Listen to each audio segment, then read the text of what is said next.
제 사무실에 쥐가 있었던 쥐. 열심히 했는데 또 안 나오더라고요. 경영이 너무 어려워져가지고 월급을 안 주더라고요. 제가 그 월급 3달치를 15년째 못 받고 있습니다. 그때 너무 기분이 좋았습니다. 제가 잘 돼서 실행을 해보니까 너무 기분이 좋았습니다. 딱 걸린 계기로 제가 바로 잘렸습니다. 네, 안녕하세요. 대박당꾼입니다. 제가 오늘은 저 대박당꾼의 흑역사에 대해서 가슴 아픈 추억, 20대, 30대 초반에 좀 대해서 말씀드리겠습니다. 그래서 이 방송을 보시는 분들은 신입사원이라든지 좀 젊으신 분들이 좀 많이 봐주셨으면 많이 도움이 되실 것 같습니다. 지금까지 뭐 책이나 유튜브에서 많이 오픈 안 됐기 때문에 오늘 이 방송은 꼭 챙겨 보셔가지고 사회생활 하시는데 좀 많이 도움이 되셨으면 좋겠습니다. 꼭 뭐 젊으신 분이 아니더라도 뭐 직장을 뭐 이직하려든지 아니면 또 가장 봐주실 분은 전업 투자자로 생각하시는 분은 꼭 지금 이 방송 필수로 보셔야 됩니다. 사실 개인적으로 이렇게 막 추천드리진 않지만 꼭 하셔야 된다고 하면은 일단 준비 기간이 필요하니까요. 그래서 저의 흑역사를 좀 말씀드리면 왜 흑역사냐? 좀 이 재밌는 부분은 너무 처음부터 얘기하면은 또 끝까지 안 봐주시니까 제가 그건 조금 이따가서 말씀드리겠습니다. 사실 저의 직장 생활은 좀 순탄치는 않았습니다. 남의 밑에서 일하는 게 사실 아무나 하는 게 아니죠. 저는 약간의 누군가에게 지시를 내리고 이렇게 하는 스타일이 아니었기 때문에 그래서 제가 조금 직장 생활에 적응을 좀 못한 것 같아요. 뭐 저 같은 분들은 직장이 아니더라도 뭐 자영업이나 뭐 다른 쪽으로 좀 빨리빨리 좀 캐치해가지고 스트레스 받으면서 이렇게 직장 다니지 마시고 혼자서도 할 수 있는 일을 충분히 이제 찾아보시면은 그게 좀 더 빠를 것 같습니다. 제가 이제 20대 이제 대학을 졸업하고 직장 생활 20대 중반부터 했습니다. 국민대학교를 신방과를 졸업했습니다. 제가 꿈이 원래 PD 쪽이었습니다. PD나 이제 기자 생활을 하려고 그 과에 나왔습니다. 그래서 저는 졸업을 하고 바로 이제 기자 생활을 했습니다. 그래서 제 꿈을 실현했기에 제가 이제 너무 기분이 좋았죠. 첫 직장에 거의 이제 무역일보라는 회사였습니다. 원래는 저도 당연히 뭐 조중동 큰 이제 신문사를 가고 싶었지만 제가 이제 좀 다 면접에서 떨어지고 그래도 겨우 이제 무역일보 신문사 성수동에 있었습니다. 지금은 어떻게 되는지 모르겠는데 성수동에 있었는데 사실 이 신문사가 잘 나갈 때도 있었습니다. 2000년대 초반에는 삼성역에 이제 무역센터 아시죠? 이제 예전에는 63빌딩 다음으로 큰 빌딩으로 좀 뭐 랜드마크였는데 그 빌딩 안에 있었는데 이제 그 무역일보가 축소되면서 성수동, 지금 성수동 이미지는 좋지만 예전에는 사실 진짜 제 사무실에 쥐가 있었던 쥐가 같이 저랑 생활했는데요. 그 정도로 낙후된 옛날 사실 성수동도 뭐 구로공단처럼 약간 공장 부지였습니다. 막 매연도 나고 지금은 이제 많이 깨끗해졌죠. 그래서 제가 다니던 2000년대 초반까지는 좀 지저분한 좀 이미지였습니다. 그래도 저는 이제 첫 직장, 제가 꿈을 이뤘기에 기자 생활을 하면서 이제 열심히 이제 취직도 하고 했죠. 근데 첫 제 월급이 90만 원 받았습니다. 지금 작은 돈이었죠. 그때도 사실 큰 돈이 아니었습니다. 그때도 웬만하면 신입 직원은 다 100만 원 이상 받았는데 저는 그래도 첫 월급이었기 때문에 기분 좋게 받았죠. 그래서 근데 그 다음 월급이 열심히 했는데 또 안 나오더라고요. 거기가 이제 경영이 너무 어려워져가지고 월급을 안 주더라고요. 절반만 주고 막 그랬습니다. 그래서 100만 원 받을 거를 50만 원만 받고 그렇게 몇 번 받다가 이제 여기 이제 임직원들이 열받아가지고 왜 이렇게 이거밖에 안 주냐 해서 집단 소송도 했습니다. 근데 소송을 하니까 맞소송으로 또 해서 제가 그 월급 지금 3달치를 15년째 못 받고 있습니다. 그냥 포기했죠. 그래서 그렇게 반강제적으로 퇴사를 하고 회사가 거의 부도가 월급도 못 받고 더 이상 비전이 없어가지고 꼭 내 꿈을 이룰 수는 없구나 이렇게 생각해서 그냥 과감하게 다른 직종으로 한번 선택을 해봤습니다. 구독, 좋아요. 여기가 바로 제가 이제 의료 쪽에 관심이 많았습니다. 의료 쪽에 관심이 많아서 의료기기를 또 영업 쪽으로 택했습니다. 그러니까 저는 지금은 제가 뭐 말을 자연스럽게 하지만 예전에 제가 20대 때는 말을 이렇게 하는 게 너무 부담스럽습니다. 그러니까 전형적인 A형 성격이었고 내성적이고 워낙 발표력도 떨어져가지고 제가 10대, 20대 때 그 대학교에 발표했던 걸 완전 너무 개판이어가지고 제가 진짜 지금 생각해보면 왜 그랬을까? 지금은 이렇게 말을 그래서 잘하는데 지금은 제가 사람 많을 때는 1000명 앞에서도 강의한 적이 있습니다. 제가 워낙 이쪽으로는 전문가이기 때문에 뭐 떨지 않고 자연스럽게 방송도 나올 때도 떨지 않고 하는데 그때 예전에 왜 그랬는지 제가 후회가 좀 됩니다.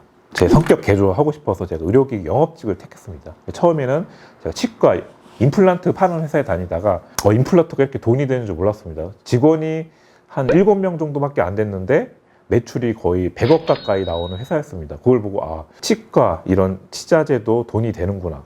실제 거기 직원들은 뭐 월급을 뭐 한 200만 원 뭐 가져갈까 말까였는데 그 대표님은 빌딩을 여러 개 돈 번 걸로 막 빌딩을 사시더라고요. 그런 걸 보면서 확실히 뭐 이렇게 사업을 하는 게 돈이 되겠구나. 그 생각 그때 이제 처음 느꼈습니다. 그리고 그때 제가 좀 아쉬운 게 제가 딱 입사했을 때 하기 바로 전전주에 직원이 한 7명 됐었는데 7명이 이제 괌으로 워크숍을 갔다고 했습니다. 좀 아쉬운 게 한 달만 조금 빨리 입사했어도 저도 괌으로 워크숍을 갔었는데 이제 거기서 제가 영감을 받고 제가 실제로 저도 행했습니다. 거기서 이제 제가 이 얘기는 저 20대 15년 전 얘기인데 실제로 제가 한 6년 전에 우리 대박당꾼 직원들 임직원들과 같이 태국 제 회사 부담해가지고 그때 직원이 10명이 넘었었거든요. 한 3명 데리고 방콕으로 다녀온 기억이 나는데 그때 너무 기분이 좋았습니다. 제가 15년 전에는 제가 직원으로서 그런 회사가 뭐 우리 국내가 아니고 해외로 워크숍 간다고 해서 충격을 먹었고 그거를 기억하고 있다가 제가 좀 잘 돼서 그렇게 한번 실행을 해보니까 너무 기분이 좋았습니다. 그래서 일단 의료기기 영업하면서 이제 치과 사실 너무 조그만 회사라서 그 대표랑 저랑 좀 트러블이 있었습니다. 그분이 조금 약간 다혈질인 분이었습니다. 그래서 저한테 막 뭐라고 막 소리를 지르고 제가 좀 충격받아가지고 바로 그 자리에서 제가 그만 나왔거든요. 그래서 좀 그렇게 좀 인연이 없었는데 대신에 그 다음 해서 제가 안과 쪽으로 갔었습니다. 안과 쪽에 렌즈 파는 회사에 다녔었는데 거기서 좀 많이 느꼈습니다. 대표님이 40대에 창업을 해가지고 그때 당시 한 70대가 되셨는데 30년 동안 그렇게 일궈가지고 직원 15명에서 한 100억 가까이 이렇게 매출이 만드는 성공한 회사로 만든 걸 보고 대단하시다 느꼈고요. 그래서 그렇게 직장 생활 하다가 거기서 한 1년 정도 20대 후반에 일을 했죠. 이렇게 했는데 저는 또 거기서도 병원 원장님들을 상대로 하다 보니까 또 원장님들이 또 좋은 분도 있지만 또 특이하신 분도 있더라고요. 그런 것 좀 맞지 않아서 과감히 퇴사하고 이제 30-30살에 제가 이제 그 다음 마지막 회사이자 직장 생활인 스피드뱅크를 다녔습니다. 스피드뱅크는 저한테 지금 제가 땅꾼이 된 계기가 사실 스피드뱅크였습니다. 스피드뱅크는 지금은 이제 사라진 회사지만 이제 부동산 114 아시죠? 뭐 닥터 아파트 옛날에 그런 회사들이 유행이었습니다. 지금은 이제 네이버 부동산이나 뭐 직방 거의 대기업이 잠식했지만 예전에 중소기업, 중견기업인 스피드뱅크, 닥터 아파트 이런 회사들이 있었습니다. 그래서 제가 여기 한 3년 가까이 다녔는데요. 현지 부동산들 영업하는 회사였습니다. 1년에 회비 뭐 50만 원 받고 우리 스피드뱅크 쓰면은 매물을 이제 인터넷으로 지금처럼 스마트폰이 없었고 그때는 인터넷으로 올려주는 시대였는데 그거를 네이버에 노출을 시켜줬습니다. 그래서 네이버에 노출되다 보니까 이 스피드뱅크가 인기 많았는데요. 그래서 전국적으로 10,000개가 넘는 프랜차이즈가 만들어졌었는데요. 제가 담당했던 서울 지역은 뭐 이런 건물, 아파트 위주로 했지만 다행인 게 평택이나 이렇게 지방에 수도권에 있는 토지 관련된 그 부동산을 제가 영업사원으로 가기 때문에 그런 부동산들은 다 지방 땅을 담당했기 때문에 그때부터 제가 땅을 알게 됐습니다. 땅을 알게 돼서 땅이 이런 세계가 있구나. 그래서 땅에 관심이 가져오는데 그때 당시 저희 아버님이 토지 관련된 책을 주셔가지고 그 책을 보고 제가 충격을 먹었거든요. 그러니까 사실 20대 거의 30대 초반까지는 제가 별로 비전이 없었습니다. 그냥 회사는 다니지만 특별히 제가 뭘 열심히 하지도 않았고 그냥 배속 PC방도 다니고 뭐 그냥 그렇게 무료하게 다닌 걸 저희 부모님이 한심하게 보셨는지 한번 재테크 해봐라 해서 책을 주셨는데 그 책을 보고 제가 충격을 먹고 땅에 이제 빠져서 땅꾼이 된 거죠. 구독, 좋아요. 근데 처음 저도 땅꾼이 됐을 때 스피드뱅크를 다니면서 연계해서 했었습니다. 근데 땅을 하려면 자금이 있어야 됐죠. 근데 그 자금을 모으려면은 제가 스피드뱅크에서 영업일을 하면서 자금을 모아서 제가 땅 투자를 했습니다. 그래서 2-3개월 정도 월급을 모아가지고 예를 들면 한 500만 원을 모아서 그때 당시 제가 좀 목표가 있었기 때문에 또 영업을 잘했습니다. 보통 영업사원의 한 달 월급이 한 300만 원 정도 평균 됐는데요. 저는 이제 땅을 사야 되겠다는 목표가 생기니까 그 이상으로 일해서 한 달에 500만 원에서 600만 원 실수령액이 그 정도까지 가져갔습니다. 그래서 500-600만 원 벌어서 그거를 2-3달치 모으니까 한 1,000에서 2,000만 원 정도 모았습니다. 그 돈으로 저는 계속 땅을 투자했었죠. 그렇게 스피드뱅크 영업직을 하면서 땅을 보러 다녔습니다. 없어진 회사지만 그때 당시 저랑 일했던 분들한테 좀 죄송합니다. 열심히 일 못해가지고. 그래서 그때 당시 땡땡이도 치면서 일하러 간다고 하면서 땅을 보러 갔었습니다. 네, 그래서 몇 번은 이제 그렇게 하다가 결정적으로 제가 한번 거짓말 했다가 들통난 적이 있었는데요. 사실 예전에는 이제 저희가 영업사원이다 보니까 회사 출근 도장만 찍고 퇴근할 때는 사무실에 안 가고 퇴근했었는데요. 그러다 보니까 이제 약간의 농땡이 치는 직원들은 그냥 회사에 그냥 도장만 찍고 그냥 뭐 PC방 가든 당구장 가든 농땡이 치다가 뭐 빨리 퇴근한 직원도 있었는데요. 그래서 이제 회사에서는 퇴근하기 전에는 꼭 일반 전화, 부동산 가서 일반 전화로 뭐 02, 뭐 031 이렇게 찍힌 번호로 꼭 전화를 해라 해서 그렇게 이제 하는 시스템이 있었습니다. 지금 생각하면 참 재밌죠. 옛날 얘기인데. 그래서 제가 제 지역이 이제 평택이었습니다. 평택은 이제 지역 번호가 031이었죠. 근데 제가 땅을 보러 평택을 지나서 제가 서해대교 지나서 당진을 땅을 보고 있었습니다. 땡땡이 치고. 그때가 6시에 이제 마감을 해야 되는데 시간이 너무 촉박해서 평택을 지나지 않고 제가 서해대교 중간에 그 횡담도라고 있습니다. 횡담도 휴게소 아시죠? 그 중간 지점이 저는 평택 관할인 줄 알고 횡담도에 있는 공중전화로 가서 제가 전화를 했습니다. 그럼 당연히 저는 031이 뜰 줄 알았죠. 031 뜰 줄 알고 전화를 해서 제가 보고를 했습니다. 근데 보고받은 우리 팀장님이 뭐야 이거? 지금 어디세요? 저한테 뭐 이러시는 거예요. 저 평택입니다. 평택인데 왜 031이 아니죠? 저한테 막 그러시는 겁니다. 그래서 딱 걸렸죠. 이제 제가 평택이 아니었고 041로 뜬 겁니다. 그 횡담도는 평택이 아니고 바로 그 조금 몇백 미터 차이로 당진 충청도권이기 때문에 031이 아니고 041로 뜬 겁니다. 그래서 딱 걸렸죠. 그래서 그걸 딱 걸린 계기로 제가 바로 잘렸습니다. 그때 잘려서 이제 어쩔 수 없이 제가 이제 전업 투자자가 된 조금 가슴 아픈 사연, 저의 흑역사였는데요.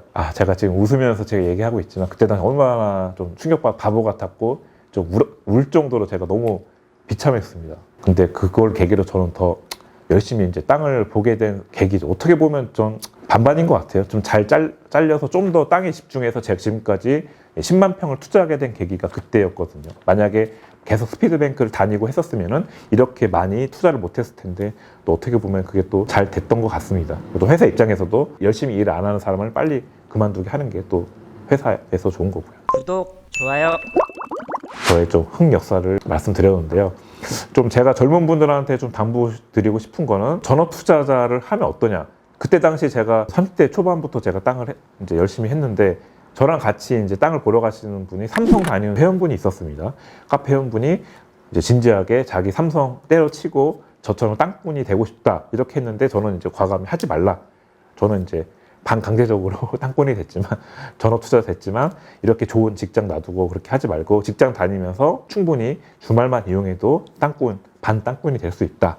제가 이렇게 조언해서 다행히 직장 생활하면서 땅을 조금씩 투자를 하셨습니다. 그래서 여기 이 지금 방송 보신 분들도 너무 무리하게 뭐 직장이 좀 힘들더라고 하더라도 다니시면서 부업으로 하시다가 이제 어느 정도 안정화되면은 그때 나중에 몇 년 뒤에 그만두셔도 늦지 않으니까요. 그렇게 무리하게 안 하셨으면 좋겠습니다. 대기업 다니면서 주말마다 땅 보러 다니셔서 실제로 투자하셨고 저처럼 비슷하게 초반에 자금이 없으시니까 경매나 공매를 활용해서 낙찰 받으셔서 이렇게 뭐 저처럼 뭐 10만 평까지는 아니지만 지금 조금씩 계속 투자를 하고 있고 저랑 인연을 계속 가지고 있습니다. 그분도 지금 당장은 그만두진 않지만 좀 더 어느 정도 안정화되면은 나중에 저처럼 전문 투자자가 되겠다고 아직 목표를 하고 계십니다. 그래서 우리 구독자님들도 너무 무리하지 마시고 지금부터 준비를 철저히 하셔가지고 주말마다 잘 이용하시고 또 영업직 분들은 더 시간이 많기 때문에 내근직은 할 수 없는 그 시간을 잘만 활용하셔가지고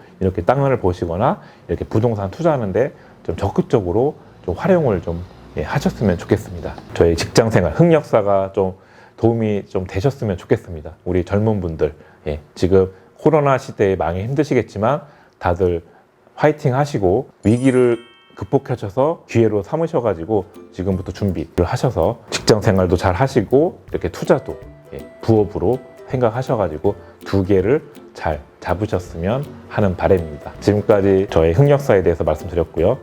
또 도움이 되셨으면 항상 좋아요와 구독하기 버튼은 필수로 눌러주시기 바랍니다. 다음 시간에 또 만나 뵙겠습니다. 감사합니다.